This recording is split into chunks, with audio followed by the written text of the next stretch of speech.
男人拥有可以和动物对话的能力，因此他开的动物医院引发了小动物们的激烈讨论。因为只要告诉医生想吃的东西，医生就会建议主人把饲料更换成好吃的食物了。而李俊也因为这项能力，对未来医院的发展逐渐充满了信心。可他很快就被这只叫巧克力的泰迪犬打击了自信，因为他不管怎么问，巧克力始终都不肯开口说话，甚至直接将头别过不搭理他。此时巧克力的妈妈也被李俊的治疗方式产生了疑心，其实他是通过花生妈妈的介绍来的。因为巧克力突然开始拒绝散步，所以带他来检查一下。闻言的李俊抱起巧克力，准备给他做个 X 光。在做 X 光的期间，李俊也觉得自己的行为很不可取，竟然想要通过询问动物哪里不舒服来走捷径。然而等到检查结果出来后，发现巧克力的腿没有任何问题，于是李俊便猜想可能是心理问题导致的。在散步途中遇到突发情况，狗狗可能会对此产生排斥感。你家的巧克力在散步时有受到过惊吓吗？巧克力妈妈一边安抚怀里的巧克力，一边回想起了几天前散步的情况。当时她在晚上带着巧克力在公园散步，可迎面突然出现了一个喝醉酒的大叔，对方一言不合就抱起巧克力使劲吸喊。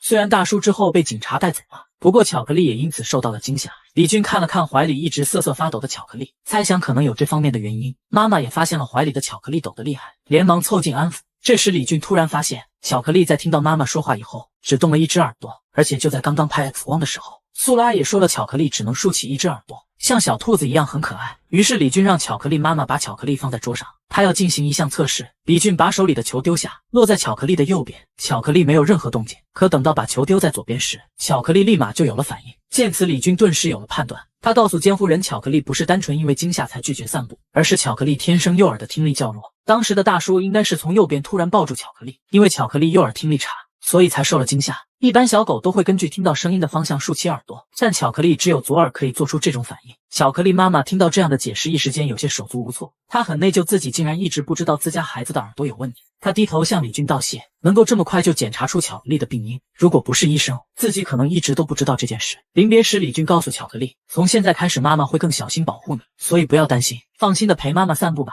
巧克力听后竖起左耳，轻轻的回应了一声好，让李俊有些惊讶。不过很快巧克力又别过头去，看样子巧克力就是一只很内向的狗狗。某天医生做了一个奇怪的梦，梦中他来到了一处宠物的乐园，到处都是温馨可爱的景象，像是传闻中的汪星喵星。突然身后传来声音，让男人回头，等他看清来人后，眼里顿时充满了惊喜和兴奋，竟是他曾经饲养的狗狗豆豆。男人俯下身子和豆豆问好，你现在过得好吗？豆豆，我很好，所以不用担心。但渐渐的豆豆的身影逐渐变得虚幻，要好好和其他孩子相处，知道吗？男人伸手想要抓住对方，但最终还是没能阻止豆豆的消失，只在他的手中留下一颗球。正疑惑这是什么东西时，这个球突然在手心中迸发出耀眼的光芒，随即男人便从梦中惊醒过来。他看了看一旁的相册，心想豆豆一定是来梦里给他加油的，因为今天就是他的动物医院开张的第一天。推开门后，医院中的一人正在打扫卫生，对方见到来人后便热情问好，早上好李俊医生。随即他又急忙改口说应该是李俊院长，但李俊并不在意，毕竟院长这个名称对他来说太过陌生。而这个打扫卫生的女生是张素拉，是他第一次做志愿者时一起工作的同事，如今在他的医院中担任市长的职务。素拉最大的优点就是很喜欢各种小动物，虽然素拉对医院信心满满，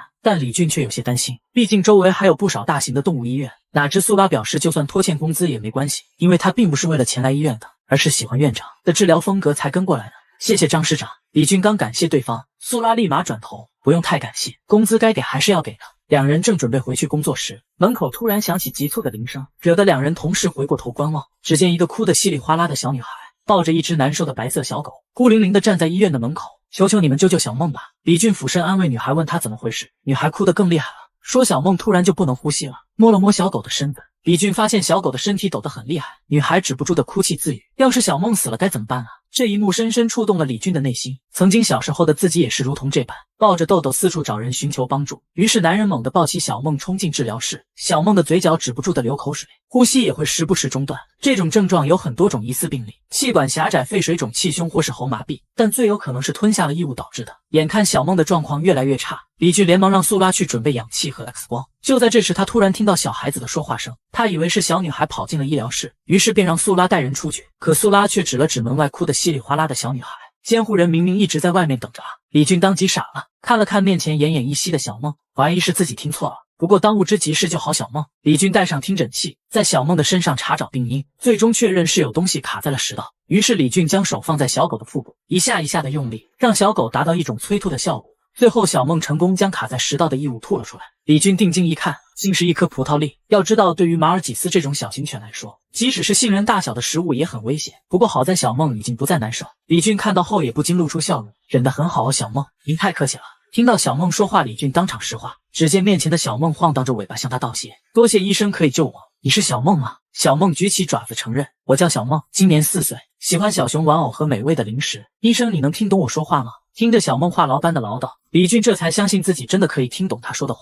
这时门外的小女孩推门进来，李俊抱着恢复精神的小梦，让她放心，小梦已经没事了。说着将小梦递给女孩，小梦摆动尾巴叫着主人，突然一滴泪水滴到了她的头上。小女孩看到小梦再一次哽咽了起来，责怪她为什么要趁她不注意偷吃葡萄。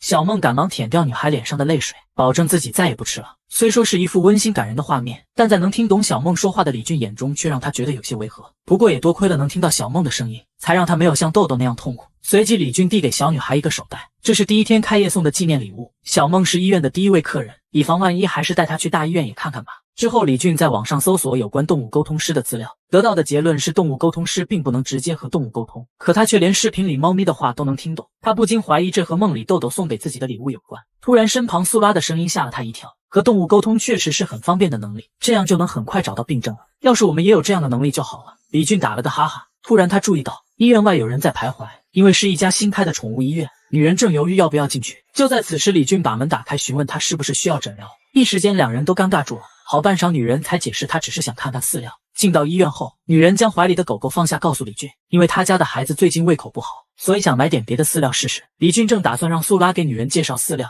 却突然听到狗狗的抱怨，我不需要换饲料，我只是牙龈疼。李俊俯下身子询问狗狗，你说的牙龈疼是怎么回事？狗狗被这会说狗语的青年吓了一跳，但随即就化身油腻大叔打听起了李俊的年龄名字。李俊耐心回答后也问了狗狗的名字，他一脸骄傲，我叫花生，这是我妈妈给我起的名字。可很快花生又唉声叹气起来，妈妈一直听不懂他说话，让他很郁闷。原来前几天花生一直吐狗粮，想以此让妈妈知道他牙龈疼吃不下，然而妈妈却以为是狗狗年龄大了，抱着花生猛亲。妈妈以后会更加注意老年犬的饮食的。花生简直要气疯了，明明他只是牙龈疼，却被当成糟老头子，可他的吐槽又被妈妈制止。花生安静，花生不服气回怼，妈妈瞬间将花生抱起，向李俊道歉，这孩子一直都那么吵闹。这时李俊询问女人能不能看看花生的口腔，没等女人给花生下命令，花生就很自觉地张大嘴巴，把女人惊得瞪大了眼睛。经过一番观察后，李俊确实发现牙龈有些发炎，女人慌忙询问症状严不严重。李俊让她放心，只要换成适量让她慢慢恢复即可，如果实在担心，洗牙也是种办法，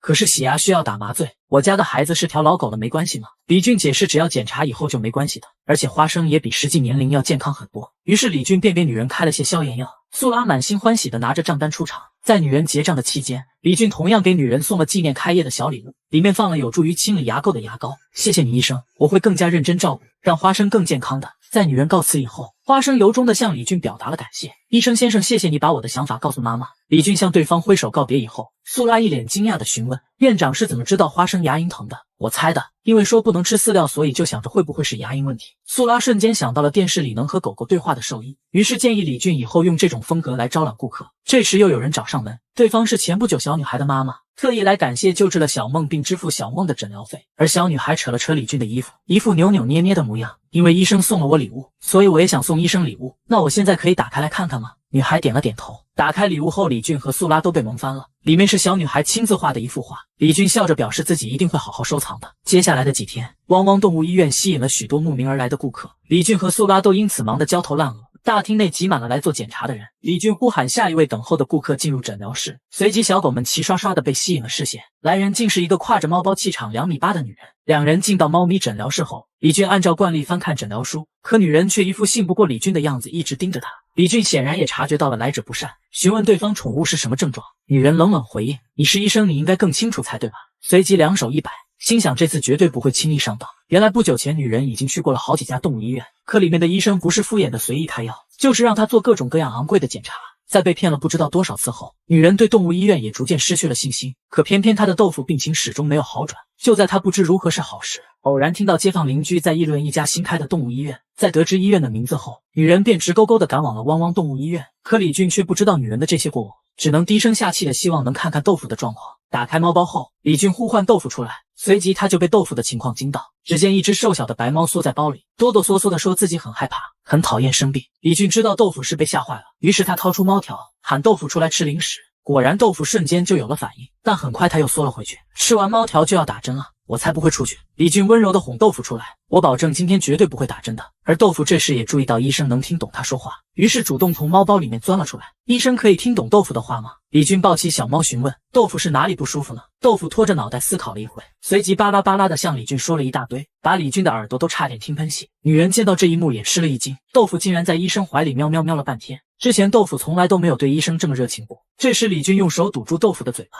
刚刚说了那么多，其实就是流鼻涕和咳嗽的意思吧？豆腐点点头，是的，没错。李俊听后观察了一下豆腐的状况，随即告诉女人豆腐得的是哈菲斯，这是猫咪常患的一种感冒。女人听后瞬间脸色冷了下来，连连摆手让李俊不用再做后续的检查了，想要开药就赶紧开药吧。李俊被他的突然不耐烦整迷惑了，只能眼睁睁地看着女人没做任何检查就离去。素拉对女人的行为非常恼火，而李俊则认为对方或许是有难言之隐。几天后，这不速之客砸响了医院的大门，而来人正是豆腐的监护人。他气急败坏地命令医院的院长出来。李俊得知后赶忙来查看情况，刚问对方是有什么事情，女人瞬间就哭了出来，责骂李俊自家豆腐得的根本不是感冒，都是因为你才害豆腐变成了这样。看着包里虚弱的豆腐，李俊心里也充满了内疚。来到诊疗室以后，李俊让监护人好好说明豆腐的情况，对方平复了一下情绪，告诉李俊豆腐还是像平时一样流鼻涕，但是今天豆腐的鼻子突然就出血了。听此，李俊意识到豆腐得的并不是普通的感冒，他仔细回想豆腐说过的话，当时豆腐说过鼻子一直啊啾啊啾的打喷嚏，而且还闻到了香香甜甜的味道。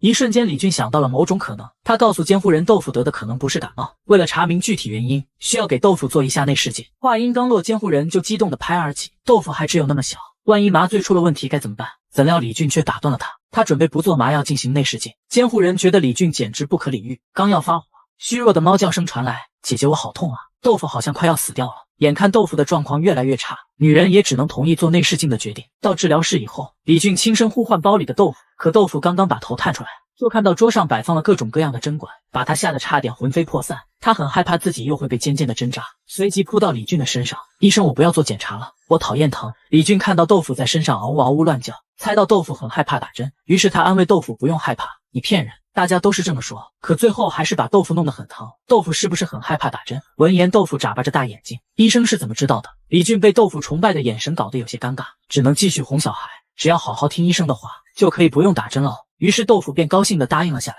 得到豆腐的同意，李俊马上便开始了做内视镜的准备。与此同时，豆腐的监护人在治疗室外坐立难安。其实他是看豆腐太疼不得已才做出的选择，如今不由得担心豆腐会在里面被随意对待。毕竟现在网上经常能看到类似的新闻。突然治疗室的门被打开，监护人豆腐的手术已经结束了，他赶紧跑过去确认豆腐的情况，随即便看到豆腐轻易地贴在李俊的脸上。李俊把豆腐交给监护人，现在只要吃点药，再休息休息就没事了。看着怀里恢复精神的豆腐，女人悬着的心终于放了下来，高兴地抱着豆腐贴贴。这时李俊叫住了她，请问你家里是不是养了植物，或者装了鲜花的花瓶？监护人不明白李俊问这个的原因，李俊告诉他在豆腐的鼻子里发现了像草一样的东西。女人觉得莫名其妙，她几乎不怎么带豆腐出去散步的，怎么会有这种东西？突然她猛地想到，不久前家里放了一束鲜花，因为豆腐对花表现得很感兴趣，所以她就只顾着给豆腐拍照片，之后放任豆腐在旁边玩了一会。一想到是因为自己的粗心大意导致豆腐生病，女人眼角瞬间又蓄满了泪水。看着监护人自责的样子，李俊安慰对方，一般的植物是很难伤害到豆腐的。豆腐听后探出小脑袋，孩子生病的时候都会比较容易变得敏感的，这段时间监护人和豆腐都辛苦了。接着监护人向李俊道歉，因为豆腐病了很久，所以他才会那么敏感，这次多亏了医生的治疗才能让豆腐恢复健康。在监护人带着豆腐离开以后，一只橘猫也离开了医院，随即来到公园向其他猫猫汇报。这次有猫咪访问了那家医院，总感觉那个人类在肆意抓捕流浪猫。其他猫猫听到这么可怕的兽医都被吓得瑟瑟发抖，只有猫猫队的老大银线站了出来，准备亲自去试探一下李俊。不久前李俊治好了豆腐的疾病，好不容易腾出空闲时间和朋友聚餐。这个看起来就很闹腾的男人叫郭秀浩，他是一个拥有50万粉丝的短视频博主，主要工作的内容是给野生动物拍照或者画画。而西装眼镜男的名字是崔宇镇，他是李俊的青梅竹马，也是兽医学院的同学。一见面他就称呼李俊为俊大医生，让李俊和郭秀浩都觉得有些莫名其妙。原来自从豆腐被治疗好了以后，豆腐的监护人就在各种平台夸奖汪汪动物医院，说汪汪动物医院就是最完美的医院。这篇帖子的影响力传遍了整个兽医圈子。郭秀浩见李俊成了有名人，非常高兴，刚打算3个人一起畅饮果汁，却被崔宇镇阻止，因为他和李俊明天还要上班。郭秀浩闻言顿时失落起来，没想到你竟然对1年没见的朋友那么冷淡，反正你这种不讲义气的家伙只喜欢李俊，不把我放在眼里。崔宇镇被接二连三的抱怨弄得还不了嘴，明明他前2天才和郭秀浩视频通话，不过崔宇镇最后还是同意了再喝几杯。这时崔宇镇询问李俊那个传闻是不是真的，怎么样才能不做麻醉就给猫咪做内视镜？李俊只说豆腐是个善良的孩子，所以手术才能顺利结束。崔宇镇很不解猫分什么好坏，不是都一样闹腾？郭秀浩一听当即明白崔宇镇又被猫抓了，嘲笑他应付不了猫还当兽医。这时猫猫队长银线来到了3人面前，大声朝李俊喵喵叫了几声。郭秀浩和崔宇镇瞬间被又大又帅的银线吸引了视线，但银线却死死盯着李俊。突然银线嗅到了桌上香喷喷的气味，于是瞬间变成小馋猫，肚子咕噜噜叫了起来，用爪子指了指李俊，让他赶紧把饭给他端过来。因为那些饭菜味道重，李俊没有答应，反而是给他开了一个罐头，随后又装到碗里递了过去。银线吃得津津有味，李俊蹲下身子询问怎么样，好吃吗？小灰猫慢点吃，这里还有水。闻言银线瞬间炸毛，他是猫猫队队长银线，不要随便跟他搭话。兽医你也不用跟我装善良，反正你们这些人类只会对我们猫咪做坏事。李俊很奇怪银线为什么对他有敌意，他解释兽医是能够让你们不再生病的人，我们做那些事是想要帮助你们。还没说完便被银线厉声打断，你别再撒谎了。他一脸警惕，心想人类是不可能为他们猫咪做好事的，随即就丢下罐头跑走了。临走时还告诉李俊他会一直盯着他的。等银线走后，郭秀浩觉得有些遗憾，没有给银线拍张照。李俊安慰他之后有的是机会，因为他就住在附近的公园里。银线回到公园以后告诉手下的猫猫，那个兽医的确和传闻中一样能跟他们对话，但仅凭这点还不能够完全相信他。他准备继续观察李俊一段时间。就在这时，一只猫咪气喘吁吁的跑来向银线汇报，说甜甜想要见队长一面。银线询问对方甜甜的状况，小猫立即变得吞吞吐吐，甜甜的身体状况已经恶化了很多。虽然银线也很想去探望甜甜，可是甜甜现在已经成了家猫，我们这些流浪猫就不该去过多的打搅它，这就是家猫的规则。小猫也知道这个道理，但是甜甜已经无法正常起床了。听此，橘猫也在一旁劝银线应该尽快去见甜甜一面，可惜身为流浪猫的它们是无法进入医院的。就在银线苦苦思考办法之时，他突然想到下午李俊说过的话，兽医是能够不再让他们生病的人。虽然他很不想拜托人类，但如今这是唯一能够见到甜甜的办法。于是他冒着大雨来到了李俊的家门口，兽医，我有件事情要拜托你。回到家后，李俊一边帮银线擦干身体，一边询问他有什么事。银线告诉他，他们有一个小伙伴病得很重，将来说不定再也见不到了，所以这次想去见他最后一面。见李俊没有立刻答应，银线也觉得是意料之中，毕竟人类向来都不会认为猫咪的事情更重要。可下一刻李俊便兴奋地将银线抱起，你们真的太有爱了，居然为了同伴做到这种地步。银线被他突然的动作吓了一跳，随即挣开李俊的手跳到地上，警告李俊不能对身为猫猫队长的他动手动脚。之后李俊向银线道歉，并且答应了他的请求。另一边宠物医院中，甜甜正一动不动地卧在病房里睡觉。其实这并不是他第一次来医院了，曾经甜甜的主人带他来做绝育，结果却被医生检查出得了各种杂七杂八的疾病，医生甚至断言他活不了多久。回到家后，他的主人被甜甜昂贵的治疗账单搞得焦头烂额。虽然女主人还想要争取，但男主人却执意要丢弃不懂撒娇不亲近人的甜甜，还拿2人的孩子可能会被甜甜抓伤说事。于是瘦小的甜甜第一次开启了流浪生活。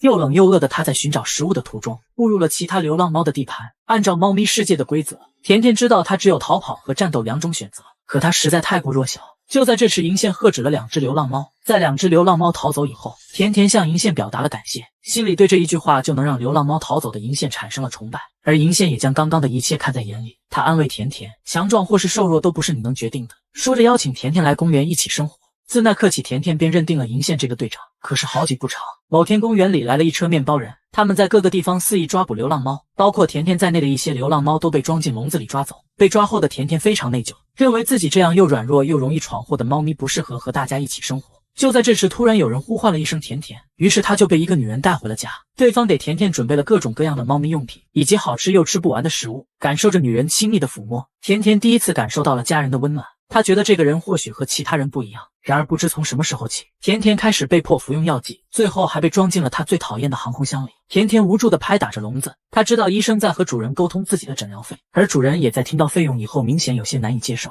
甜甜不由得想起了前任主人争论的场景，她很担心自己会再次遭受抛弃。果然之后她被独自留在了医院，望着主人渐渐远去的背影，甜甜知道自己再一次被抛弃了。她好想回到公园和大家一起生活。就在这时，李俊带着银线闯入了医院。银线站在李俊的身上呼喊甜甜的名字。甜甜听到队长的声音以后，扑到玻璃上回应。2只猫咪激动地隔着玻璃互相问好。过了一会，甜甜才注意到一旁的李俊。银线解释这家伙是他的手下，随即被李俊打断，我是帮助银线和你见面的人。甜甜没想到队长竟然为了他找人类寻求帮助，可他很快难过的低下脑袋，谢谢你让我和队长见面，但我现在已经无药可救。李俊和银线赶忙给甜甜加油打气，你之前不是也挺过来了，这一次也一定可以战胜病魔回家的。听到回家，甜甜眼里闪过一丝失落。我明白你们的意思，人类的房子的确比外面的生活温暖很多。李俊和银线都兴奋地以为甜甜恢复了斗志，准备好好治疗，然后回家生活。然而却听到甜甜说想回到公园跟同伴一起。只见甜甜一脸坚定地拜托李俊将她从医院带走。听此，李俊着急地告诉他只要治好病就行了。银线也吃了一惊，这意思是甜甜还有痊愈的可能。随即李俊便巴拉巴拉分析起了甜甜的病因症状，让一旁的银线还以为自己是在听天书。他举起猫猫拳对李俊大打出手，既然能治好就赶紧给我治，别说那些我听不懂的话。此时甜甜的主人正在治疗室等候，他手里攥着一条刻着甜甜的项圈，不由得想起了曾经做志愿者的事情。当时的他想要领养一只绝育后的流浪猫，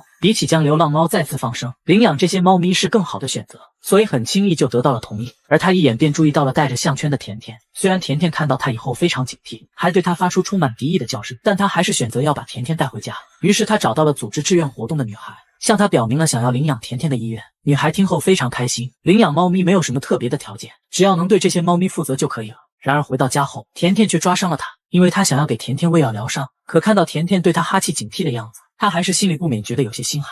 就在这时，她被一声呼唤叫醒，回过神以后，她发现崔宇镇医生正在向她介绍，这是专门从外部找来为甜甜看病的兽医。随即李军笑着便告诉甜甜的监护人，甜甜现在恢复得很不错，现在暂时可以出院了。监护人听后非常高兴，伸出手准备接甜甜回家，可甜甜却不愿靠近对方，还表现得异常警惕。看到这一幕，李俊知道甜甜还没有打开心扉，可照顾这种生病的小猫是很辛苦的，他很担心监护人能不能坚持下去。于是他告诉监护人，甜甜以后也需要持续的治疗，将来还有很多事情要来医院解决，所以金钱上的负担会特别大。这些话让一旁的甜甜也有些沮丧，毕竟她的前任主人也是因此才抛弃了她，没人会愿意收养她这样一个拖油瓶。就在甜甜以为又要再次遭到抛弃时，监护人却突然伸出手，给甜甜系上了他刚准备的项圈。看到项圈很适合甜甜，监护人露出了由衷的笑容。之前的项圈太旧了，所以重新配了一条新的。说着，他让李俊放心，金钱方面的问题他已经做好了心理准备，只要甜甜一直陪他健康成长，这些都不是问题。甜甜愣愣地看着监护人，知道他好像没打算丢弃自己，瞬间眼里绽放出光芒，他终于有了愿意照顾他的家人。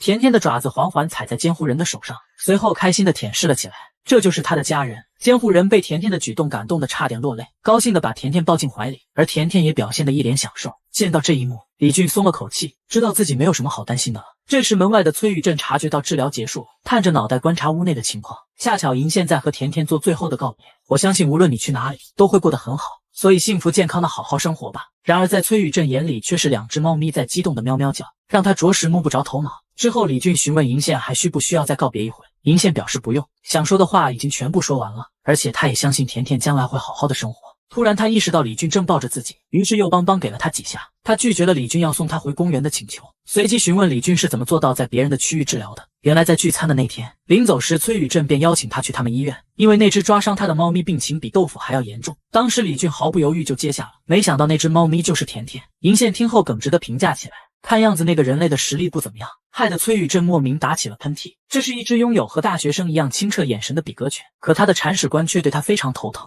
甚至宁愿在公司加班也不肯回家面对他，只因每次回家狗狗都会把家弄得一团糟。这天女孩回到家后，紧张地打开房门，对着房间内开始打招呼，柚子姐姐回来了。然而话还没说完，就被屋内冲出来的柚子来了一发火箭头锤，柚子扑到女孩的身上疯狂亲热，可女孩却只想着尽早收拾房间。然而令女孩没想到的是，客厅和厨房竟然一尘不染，就连卫生间和垃圾桶也都是干干净净。女孩蹲下抚摸柚子夸奖道，今天柚子怎么这么乖，随即从她身上摸出了一根鹅毛。女孩看着鹅毛突然有了种不好的预感，而一旁的柚子已经心虚地缩了起来。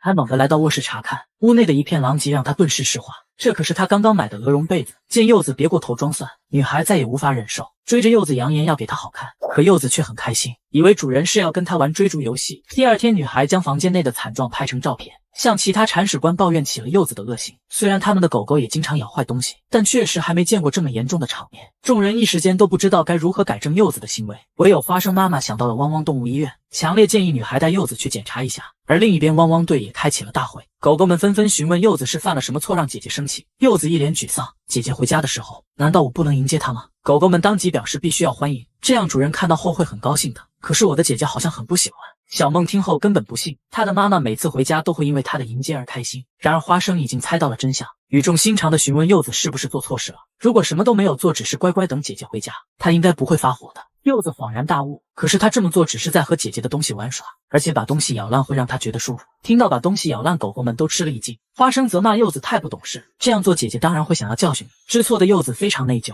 可她的姐姐一直都不陪她玩，于是柚子直接将还在说话的铲屎官拽走。女孩只能仓促地向众人告辞，随即柚子就带着姐姐开始在公园四处奔跑，让其他铲屎官和狗狗都不由得汗颜。没过多久，女孩便跑不动了，可手里的柚子仍旧精神充沛。明明她养狗只是想和它一起拍照，或者享受悠闲的散步时光，可如今却像是被迫成了马拉松运动员。就在这时，柚子嗅到了香味，原来是橱窗内的宠物零食吸引了柚子的注意。女孩很庆幸柚子终于停了下来。等她回过神，发现这个地方恰巧是刚刚铲屎官们提过的汪汪动物医院。女孩看了看一旁的柚子，决定去咨询一下情况。她小心翼翼地推开大门，随即素拉便热情地上前招待。得知对方是想要咨询宠物的情况，于是让她在黑发男人的后面排队，可对方却让女孩优先咨询。这时柚子从男人的身上闻到的香味，等到柚子靠近对方的时候，她一口咬在了对方的屁股上。女孩慌忙向男人道歉，但男人并不在意，反而是问起了女孩来这家医院的原因。听到是因为这里的院长很好这个答案，男人嘴角露出微笑，我也对这里的院长很感兴趣。一时间，女孩被对方独特的气质所吸引，直到李俊赶来，她才回过神，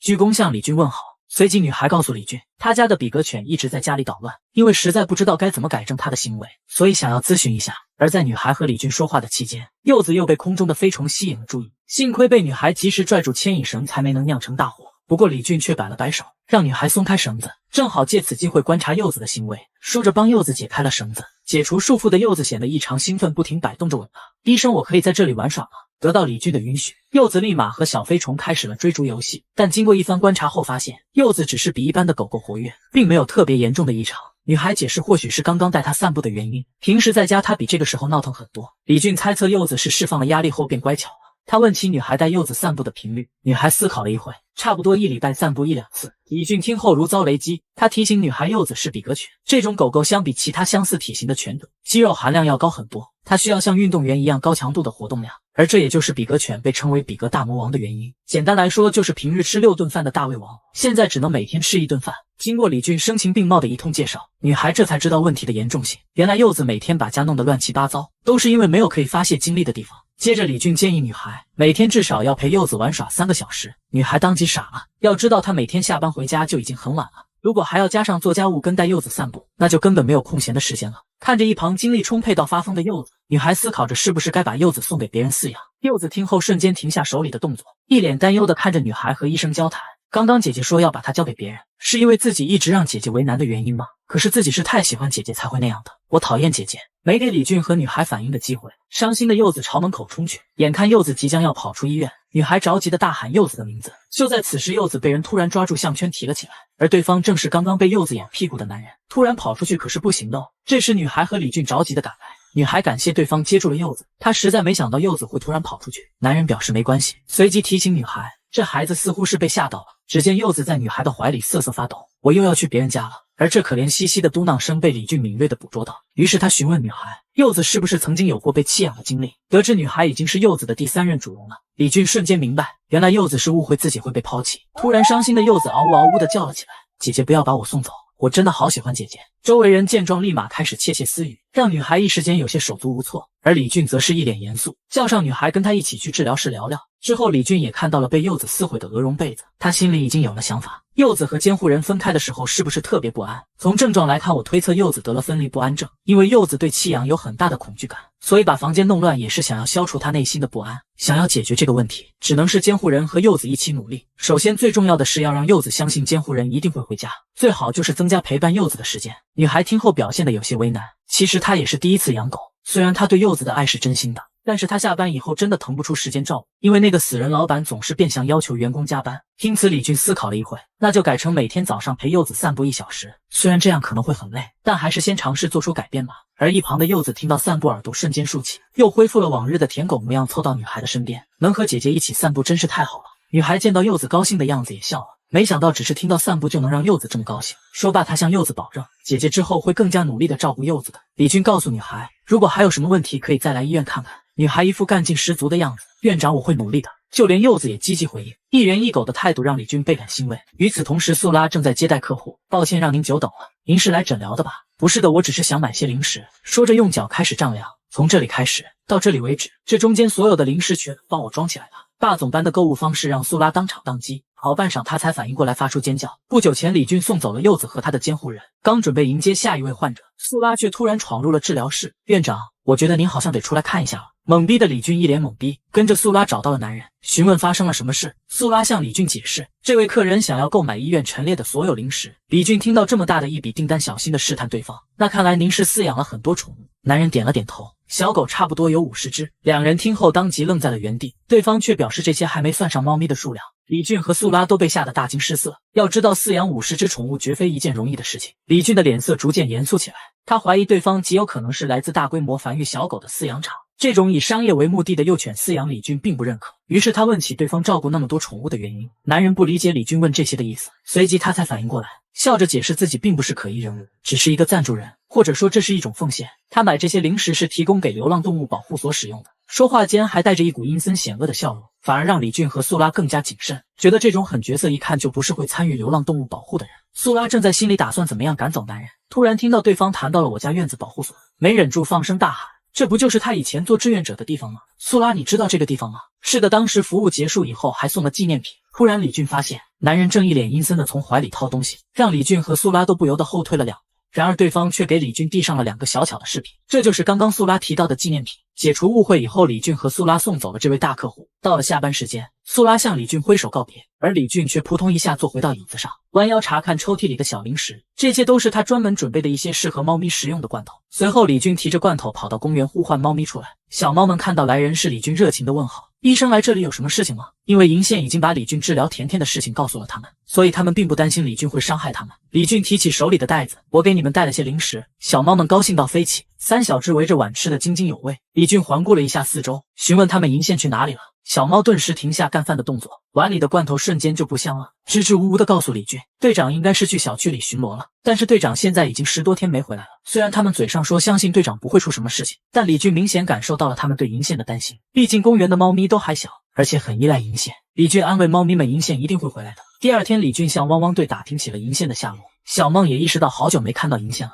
见狗狗们都没有银线的下落，李俊心里有些失落，无奈他只能拜托汪汪队帮忙寻找。对于李俊的委托，狗狗们当然不会拒绝，还表示会让其他好朋友也一起寻找银线。就在李俊一筹莫展之时，柚子的监护人抱着柚子走了进来，监护人兴奋地向李俊汇报柚子的情况。这些天柚子闯祸的次数明显减少了，而且饭也有好好吃，这都是多亏了医生的福。趁这个机会，我想增加早晨散步的时间。听到监护人说自己的治疗有效果，李俊也很开心。就在女孩为柚子挑选宠物用品的期间，李俊蹲在柚子身边逗她玩。突然他询问柚子有没有看到一只长毛的灰猫。柚子知道长毛灰猫指的是银线大哥，那你在来的路上有碰到过吗？柚子思考了一会，没看到，但是和姐姐一起散步的时候有闻到味道。李俊急忙询问位置，柚子的大脑飞速运转，他记得那天他跟往常一样傻乎乎的跟姐姐一起散步，但是突然他闻到了什么，一向睿智的他当即辨别出了这是银线大哥的味道，刚准备冲过去打招呼，却被姐姐一把拽住了牵引绳。迫于姐姐的威压之下，柚子没有去成。如今向李俊倾诉起这件事，柚子还会闷闷不乐，而李俊听着柚子的描述，脸上爬满了担忧，因为刚刚柚子说的地方就离公园不远，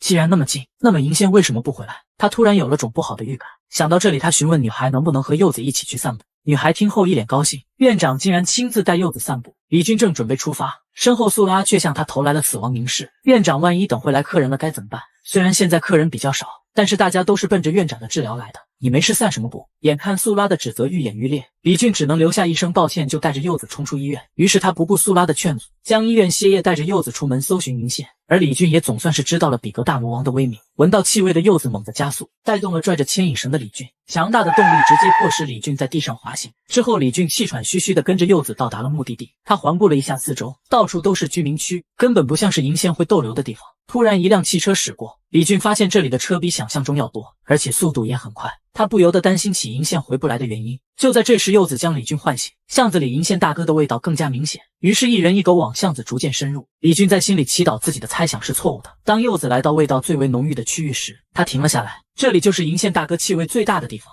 随即李俊发现了不远处纸箱中探出了一个猫猫头，他紧张地呼唤了一声银线，却发现箱子中的是一只黑黢黢的小猫。就在李俊以为银线不在此处时，下一刻他就被眼前的一幕惊吓到。只见银线浑身是血的躺倒在地上，李俊急忙跑过去查看情况，柚子则是被吓得不敢动，望着地上一动不动的银线，李俊颤抖地伸出手放在银线的腹部试探，感受到银线微弱的心跳，李俊心里猛地一惊，他庆幸银线还有些许微弱的呼吸，可从银线大腿的情况来看，银线的大腿骨整个都骨折了，还可能伴随着内脏破裂等一系列症状，而造成这一切的原因，显然就是周围这些在居民区不减速行驶的汽车。虽然李俊很想直接将银线带回医院治疗，但贸然搬运会使得他伤得更重，于是他拨通了罗赫前辈的电话，请求他开车来帮助自己。很快车便停在了医院门口，李俊抱着银线往医院冲去，苏拉已经等候多时，告诉李俊他准备好了手术室，随时可以使用。李俊简单道谢过后，抱着银线赶往手术室。柚子的监护人看到这场面不由得面色一变，他甚至可以闻到空气中弥漫的血腥味，看样子是一场很严重的事故。到达手术室后，李俊和罗赫讨论起了治疗银线的方式。银线的脏器没有受伤，但是他的血压很低，而且有脱水的情况，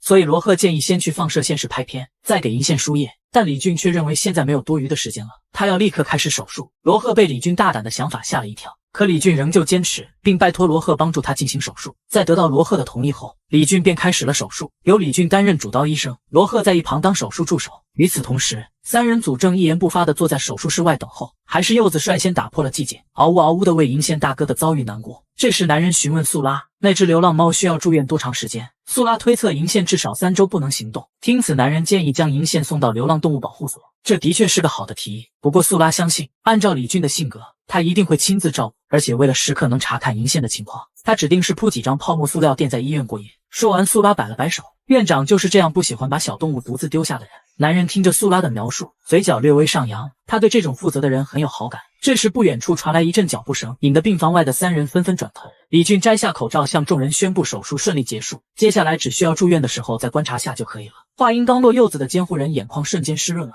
随后更是直接哭了出来。他真的很担心银线会出什么事，甚至连家也没有回，一直等到了晚上。一旁的素拉走上前劝他冷静，可就在手碰到对方的那一刻，柚子监护人的情绪瞬间传递到了素拉身上，两人夹着柚子抱在一起哭泣，最后哭出了一个小池塘。对此李俊也很无奈，只能任由两人发泄情绪。而从始至终目睹这一切的男人，嘴角却露出了微笑。看样子我终于找到了对的人。在送走柚子的监护人以后，男人叫住了李俊，递上一张名片，询问是否有参加志愿活动的想法。李俊接过一看，是一张关于我家院子保护所的名片。虽然李俊的确很想参加这种活动，可是他现在除去照顾银线根本就没有多余的时间。刚准备拒绝对方，然而却被男人打断，因为保护所里有很多生病的孩子，相比之下医疗人员远远不够，所以希望您能来看一看。男人一边请求一边靠近，最后直接是走到李俊的跟前。无奈李俊只能答应参加志愿活动。听到李俊同意，男人瞬间眼前一亮，一双咸猪手紧紧抓住李俊感谢。一旁的素拉也对李俊充满了钦佩，院长医院的工作那么忙，竟然还要抽出时间参加志愿活动。就在李俊和男人说话的期间，罗赫打着哈欠出场，向李俊告辞他还要回医院开会。然而话还没说完，就被面前的人惊得瞪大了眼睛。南宫建设集团的代表南宫贤竟然会出现在这里。见男人即将离开，罗赫急忙追上去想要问个究竟，可对方只是做了一个噤声的手势，让罗赫有些摸不着头脑。直到对方走出医院，罗赫才回过神来，告诉李俊他有急事需要先行离开，随即又追了上去。屋外的南宫贤摘下棒球帽整理发型，突然发现刚刚的愣头青又来了，无奈只能让他有话快说。南宫贤先生，我没太搞清楚现在的情况，您是和李俊认识吗？南宫贤听后略微一愣，与其说是认识，倒不如说现在他跟李俊还处于慢慢了解的阶段。说着他拜托罗赫不要透露自己的身份，毕竟有时候为了准确的了解一个人，就得需要把自己拥有的东西隐藏起来。罗赫一脸吃惊的答应，要知道对方可是南宫建设集团的代表，竟然会为了这么一个小小的动物医院亲自上门。他下意识认为对方这么做是因为李俊优秀的才能，从读书起李俊就是他们兽医专业的精英，现在的实力更加不可小觑。在刚刚的手术中，李俊一人便操刀了所有的细节，每一个步骤都表现出了超强的集中力和细致的技术，而他只是站在一旁像个喽啰给李俊打光。一时间罗赫有些怀疑人生，既然李俊有这般出色的能力，又何必要叫他来帮忙手术。很快汪汪动物医院到了下班时间，在苏拉离开医院没多久，李俊才发现时间已经很晚了，脱下衣服准备下班。而就在他准备关灯的时候，他突然发现玻璃上粘了好几只鬼鬼祟祟的猫咪，还没搞清楚情况，就听到猫咪扑到玻璃上要见队长。李俊向猫猫们解释，现在银线受了伤，没办法和大家见面，聪明的小橘猫一下就明白了李俊的意思。这么说，队长是没事了吗？没事了，银线现在只要慢慢休养就行了。小猫们悬着的心终于放下，团团围成圈为队长的平安而哭泣。这时李俊问起猫猫们是怎么知道这件事的，却得到一个让他意想不到的答案。原来是柚子在回家的路上利用为数不多的时间，将消息传递给了公园的猫猫。接着李俊又担心银线可能很长时间都不能回去照顾猫咪，猫猫们会不会有影响？小橘猫听后拍拍胸脯，他们早就已经从队长身上学到了流浪猫生存技能，让李俊不必担心。可靠的发言让李俊放松了下来，却没有听到橘猫小声的嘟囔。其实他们已经做好了失去队长的准备。随即猫猫们郑重向李俊表达了感谢，送上他们精心准备的老鼠跟小鱼作为报答。李俊接受了好意，告诉猫猫们将来可以随时来看银线，但是不能一下子全部都过来，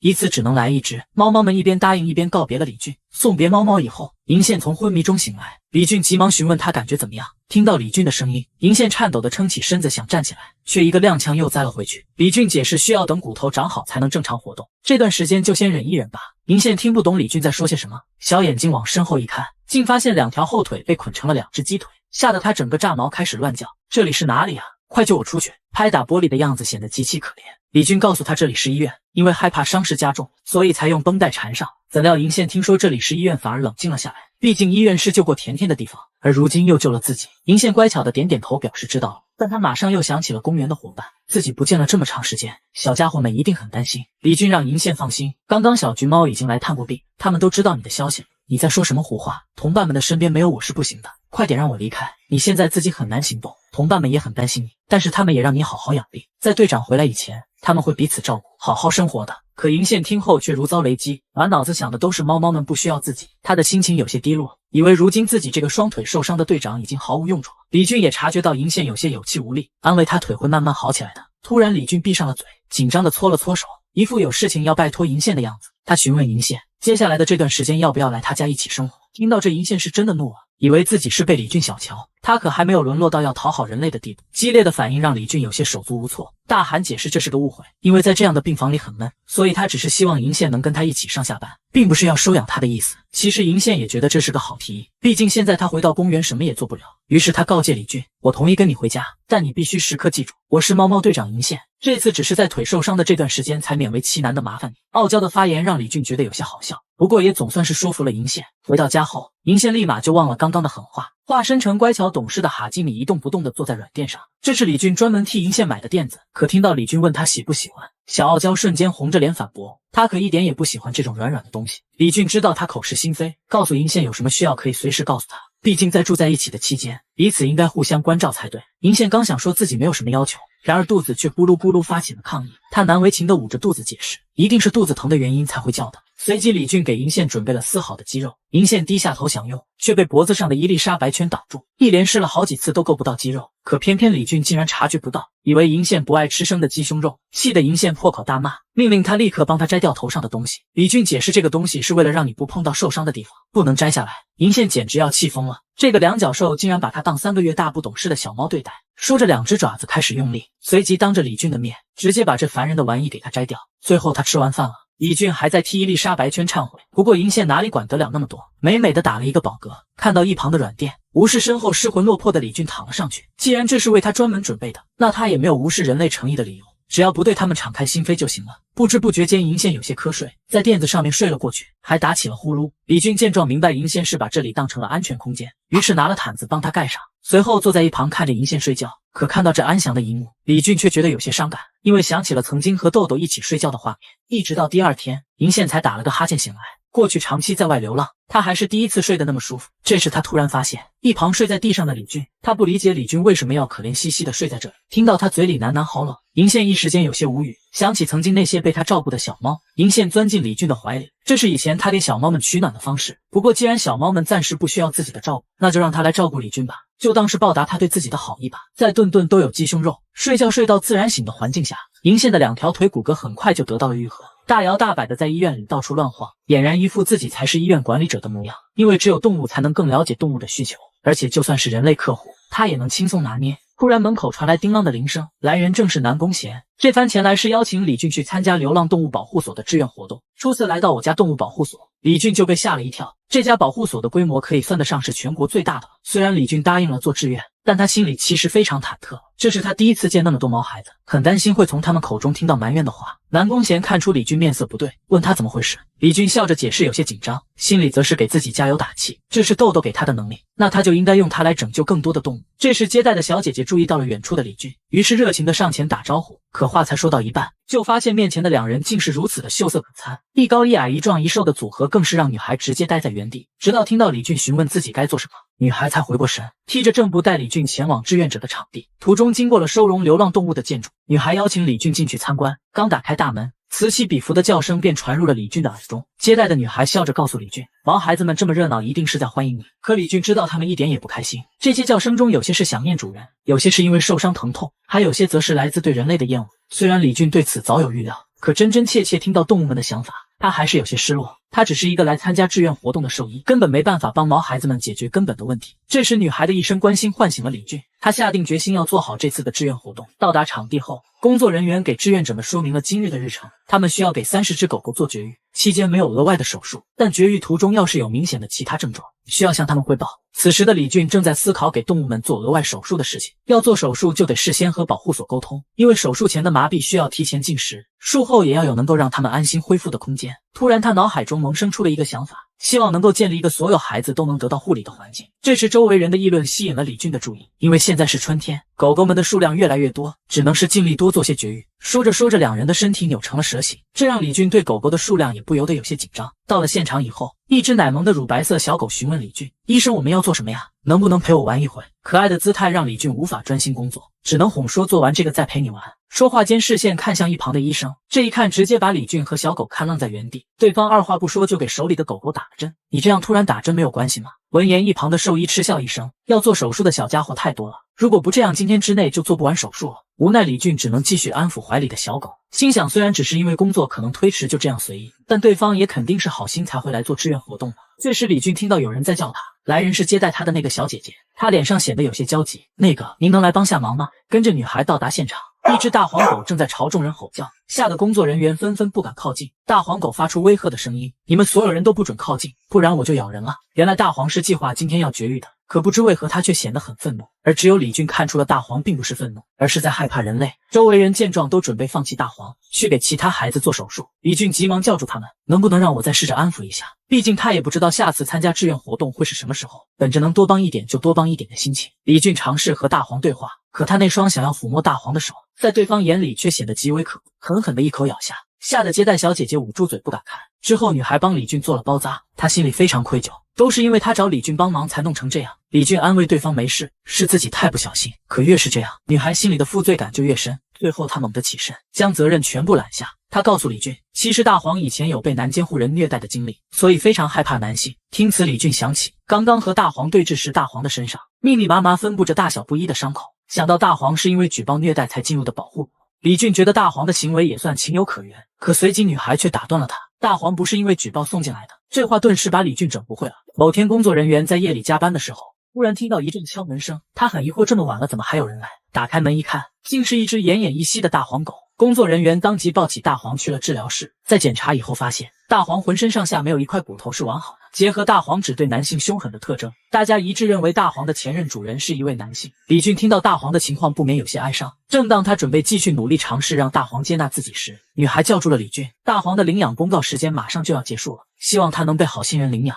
李俊默默地听着。流浪动物保护所顾名思义是照顾那些被遗弃的小动物，直到他们被新监护人领养的地方。可是每年每个月都会陆陆续续产生新的流浪动物，因此那些长时间没有被领养的最终就会被安乐死，而像大黄这样咬人的中型犬，往往便是很难被领养的对象。李俊艰难地撑起微笑，他会努力让大黄平静下来的。来到流浪狗的区域以后，李俊想方设法地尝试和大黄沟通，但对方始终是一副爱答不理的模样。无奈李俊只能告诉他，要是你以后继续这样，很难被其他人收养的。这下大黄总算有了反应，发疯般的朝李俊怒吼，我才不要随便去别人家，就算死我都不会去的，所以你也别再管我的事了。自暴自弃的样子让李俊无从下手，最终只能无功而返。今天一天除了惹大黄生气，什么进展也没有。这时李俊想起了南宫贤，猜测他会不会对大黄有所了解，于是他来到南宫贤的办公室，却被告知对方临时因为工作离开了。到了晚上，李俊到外面散步，可满脑子想的还是替大黄思考对策。毕竟现在留给大黄的时间已经不多了。忽然他注意到一个黑衣人鬼鬼祟祟的溜了进来，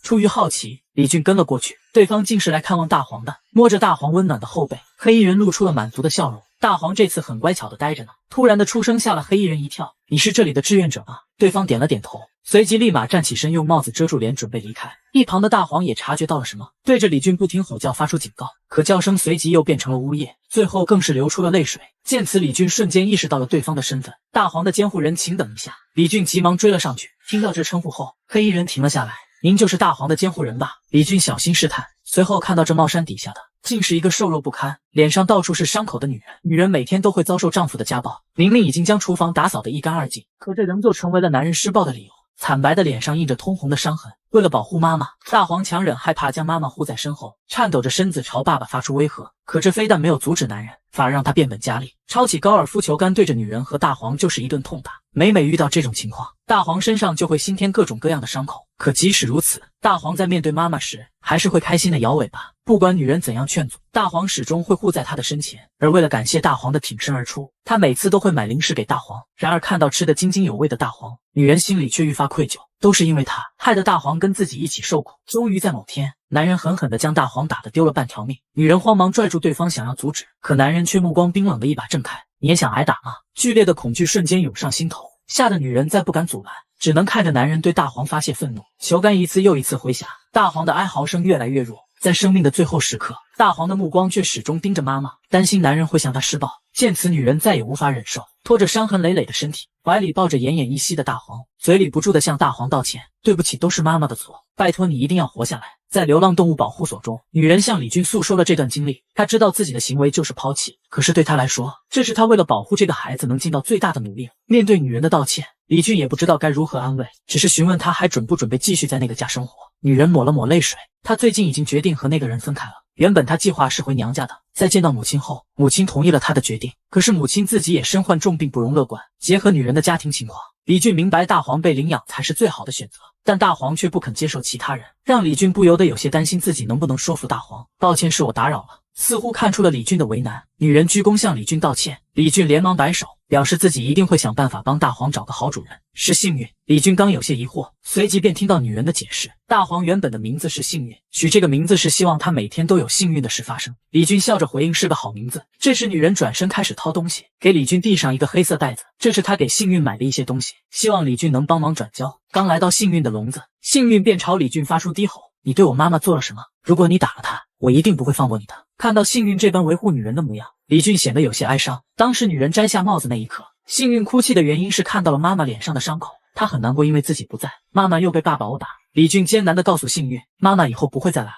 你是因为担心妈妈，所以才不想离开这里吗？对此幸运一言不发，只是默默听着。其实他知道妈妈送他来这里是为了不让他受伤，可只要想到伤痕累累的他对自己微笑，他就没办法坐视不管。随即他下定决心，我要重新回到妈妈身边，我要保护妈妈。下一刻却听到让他意想不到的消息，妈妈以后不会继续跟爸爸一起生活了。这样幸运也就不必再为妈妈担心，只是因为妈妈的家庭情况，他没办法继续陪在幸运身边。原本李俊以为幸运得知这些会情绪失控，可他却只是询问李俊，妈妈现在能过上幸福的生活了吗？那样我就可以放心了。懂事的模样让李俊鼻子一酸，是的，妈妈以后会过得很幸福的。之后李俊给幸运准备很多狗狗零食，幸运想吃什么就说，我都给你拿。见幸运没有反应，李俊猜到这里面没有他想吃的食物，那你最想吃的是什么？我可以去附近买，我想吃又长又软的。听此李俊瞬间想起，当时幸运的妈妈临走时就给了他这个零食，说这是幸运最喜欢吃的。原本想买点更好的东西给幸运，但是因为没钱，他还是只能给幸运买这些东西吃。果然幸运吃到软棒零食就高兴地摇起尾巴。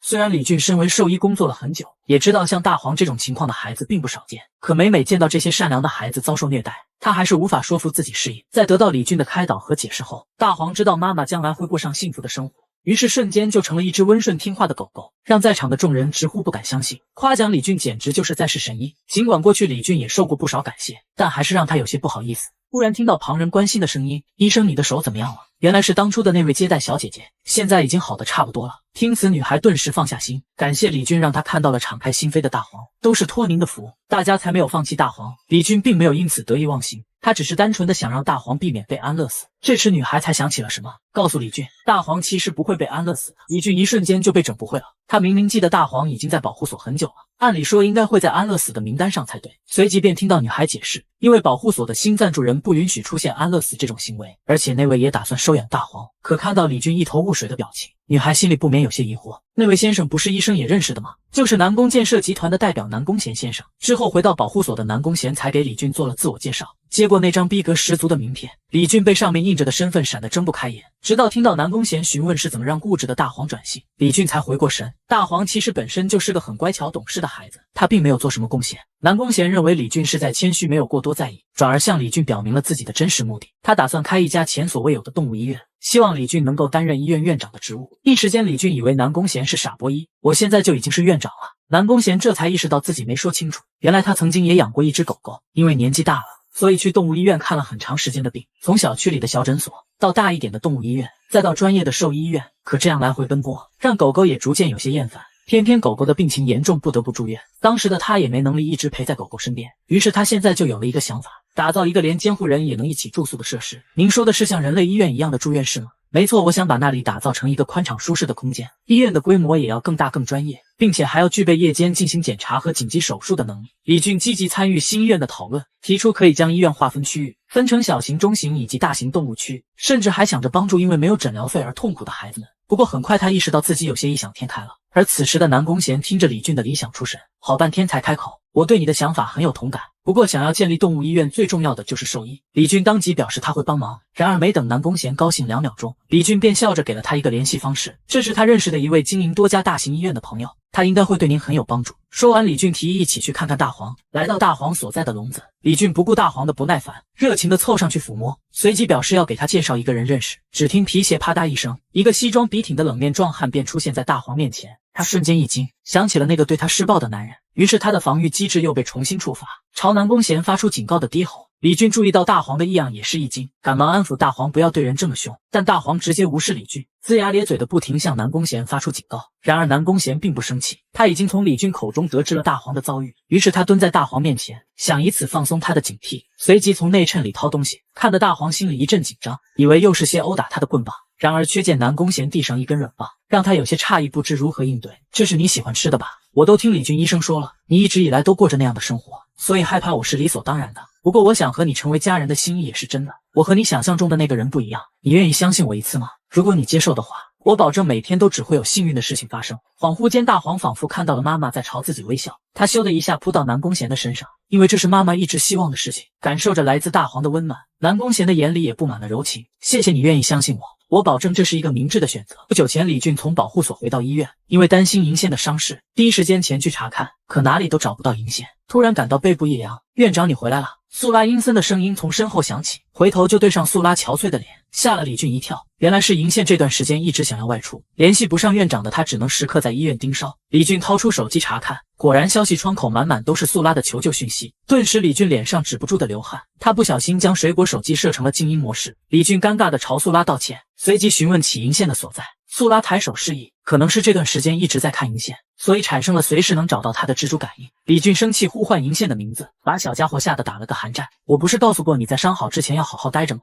为什么要让张市长那么累？难不成你又想要逃跑？银线听后头上瞬间冒出大大的警号，你把我当成什么了？不过很快他就面带歉意的解释，他很久没有去公园看他了，所以很担心同伴们过得好不好。你是想念小黄他们了吗？银线点点头。李俊回头看了眼熟睡的素拉，满足了银线的小小要求。那我们就一起去公园看看你的同伴们吧。此时公园中，小黄正趴在草地上呼呼大睡。梦中银线大哥回到了公园，不仅伤势已经痊愈，而且还抱着他夸奖，这段时间辛苦你照顾大家，果然你值得我的信任。顿时把小黄激动得泪流满面，抱着银线不肯撒手。而他的这番举动却把小橘白吓得够呛。我可不是队长啊！清醒过后的小黄显得十分失落。小橘白有些不解，前段时间一直都没事，怎么今天突然就这样了？小黄也说不上来，只是好像能感受到队长的气息。说罢，一个熟悉的声音吸引了两猫的注意。只见李俊正挎着猫包朝他们走来，真不愧是我的左膀右臂，对猫来说嗅觉是仅次于听觉重要的能力。小黄像是猜到了什么，随即银线便从猫包里走出。我回来了。大家都过得好吗？好不容易见到阔别已久的队长，小黄和小橘白都激动得落泪，其他猫猫也纷纷探出头，而后朝着银线蜂拥而上，对着银线嘘寒问暖还不够，一个个都伸出猫爪在银线的身上乱摸。就在银线不知道如何应对同伴的热情时，小黄及时叫住了那些对着银线上下其手的猫咪。队长现在还没有痊愈，所以不能对队长那么用力，小猫们这才不情不愿地放手，随后朝银线道歉，对不起队长。看到气氛似乎有些尴尬，李俊连忙拿出食物招待，这是银线在家一直很喜欢吃的鸡肉特餐。小猫们瞬间被馋得口水直流，可当碗递到小黄面前时，他却表现得十分平静。这时李俊突然注意到银线并没有和同伴们一起享用，要知道这可是他平时的最爱。此时的银线正在观察同伴，虽然大家都很想吃这些食物，但不光光是小黄和小橘白在互相谦让，就连其他猫咪也没有争抢。见此，银线露出了满意的微笑，随即他告诉同伴自己要回医院了，并且让大家不必为他的伤势担心。小黄询问银线什么时候能回来，银线思考了一会，说出了一个让猫咪们和李俊同时一惊的答案：他不会再回来了，以后他要跟兽医人类一起生活。猫咪们一脸紧张，以为是他们犯了什么错。银线解释不是这个原因，只是刚刚看到你们的表现才明白，你们已经成长了很多，彼此会为对方考虑。如今的他也没有能教你们的东西了。说罢，银线把队长的位置让给了小黄，大家会变成这样都是你的功劳，我可以相信并把一切都托付给你吗？回想起小时候银线手把手教导自己的画面，小黄眼里挤出2滴高兴的泪水，接下了银线的嘱托。早上苏拉来到医院，前段时间被银线折磨的疲惫一扫而光，刚跟李俊打了个招呼，突然有些疑惑，院长怎么今天来那么早？平时可都是他来开门的。没等李俊解释，一道黑影便笼罩了苏拉，只见一个身材高大的壮汉出现在了他的身后，巨大的体型差距把苏拉吓得直冒冷汗。李俊向苏拉介绍，这是高基正医生，是他过去一起学习兽医专业的后辈，说着拜托苏拉好好教教他，因为基正对机器方面特别薄弱。苏拉小心地打量对方，发现基正壮的不像是个医生，反而像个保镖，也不知道过去是不是专门管理大型动物的。突然他眼睛一亮，有了基正在，院长或许就没办法到处乱跑了。望着基正递过来的手，苏拉激动地握了上去，心想接下来自己终于可以少受点累了。然而现实却马上给了他当头一棒，基正一上来就搞坏了医院的仪器。李俊得知后毫不在意，觉得只要基正有想要学习的心就可以了，还带着大家来到甜品屋消费。不过苏拉却十分担心，要是基正对待小动物也这样就糟了。李俊看了眼在柜台点餐的基正，解释他只是对机器方面有些弱而已，关于动物的知识还是很扎实的。既然院长都这么说了，苏拉也不好再说什么。哎呦，这是谁啊？一道声音吸引了两人的注意，对方是甜品屋的店长。跟店长打了招呼过后，他听说汪汪动物医院来了新人，表现得非常开心，因为医院的兽医越多，他们这些宠物监护人就会更加安心。这时李俊问起糖糖的状况，谁知店长顿时面色一变，忐忑地告诉李俊糖糖的情况。等高基正捧着他的千层奶油蛋糕回去时，却发现座位上已经空无一人。另一边，李俊和苏拉找到了糖糖，他痛苦地趴在垫子上一动不动。李俊询问店长糖糖的症状，原来前几日店长带着糖糖散步，回来后就发现糖糖的脚一瘸一拐，本想着今天带她去医院看看，可她已经疼得站不起来了。听此，李俊觉得问题有些难办，因为糖糖是比利牛斯犬，她的体重一般在50公斤，很难运回医院治疗。苏拉当即表示自己可以和院长一起抬，但李俊拒绝了，这样搬运可能会让糖糖受伤。苏拉自信地展现肱二头肌，我力气也很大的。然而李俊仍然很担心，毕竟搬运的过程一点都不能慌。就在此时，高基正闻声而来，你们不去吃点心，在这里干什么？看到高基正魁梧的身材，李俊瞬间乐开了花，随即他让苏拉先回医院准备拍 X 光，这里就交给他和基正就行了。回到医院后，苏拉一脸担忧，因为糖糖的体重可能超过了70公斤，而且那两个家伙怎么想都不怎么靠谱。正当他犹豫要不要回去帮忙时，门口传来了院长和基正的声音，随即他就被眼前的一幕惊掉了下巴。只见糖糖被高基正稳稳抱住，院长则是啥事没干，跟在一旁。将糖糖放下后，基正显得一脸轻松，而李俊明明只是跟着走回来，却累得满头大汗，让苏拉不禁有些无语。等苏拉离开治疗室后，李俊立马就发现了糖糖腿部的红肿。基正有些好奇，询问李俊没脱毛怎么发现这里有问题的，可李俊却说是糖糖告诉他的，让基正一脸懵。下一刻又听到李俊拜托糖糖侧过身子，基正提醒他狗狗听不懂人话，然而糖糖却真的乖巧躺下。这下基正也只能呵呵一声接受现实。过了一会，糖糖的 X 光结果出来了，他的腿部像是埋入了某些针状物，不过万幸的是还没有伤到骨头。基正盯着看了一会，发现这好像不是针，更像是因为异物引起的下肢肿胀。突然他想到了什么，告诉李俊这东西是草。见李俊一脸疑惑，基正解释是那种又硬又尖锐的草，狗狗被扎到的话会因为疼痛去舔舐，越舔越疼，越舔越痒，最后就埋进了肉里。而且前段时间他刚刚好出过诊，对方恰好也是像糖糖一样一瘸一拐的。这话让李俊顿时一惊，追问他手术后的休养是怎么处理的，可基正却表示因为当地是农场，没有做手术的条件，所以只做了局部麻醉就割开肉把草取出来，最后用抗生素喷雾处理了一下，那东西可以覆盖患处，不让伤口接触水，之后就治好了。李俊听后当即决定采用激震的方法，随即命令他去做手术的准备。可他转过头发现糖糖正哆哆嗦嗦地趴在台上，显然是十分害怕。李俊抚摸着糖糖，安慰他不要担心，医生会帮你治好的，你就安心的先睡一觉吧。一旁的姬正看到李俊的举动，不由得露出会心的微笑。果然前辈对动物的关爱，自己永远也跟不上了。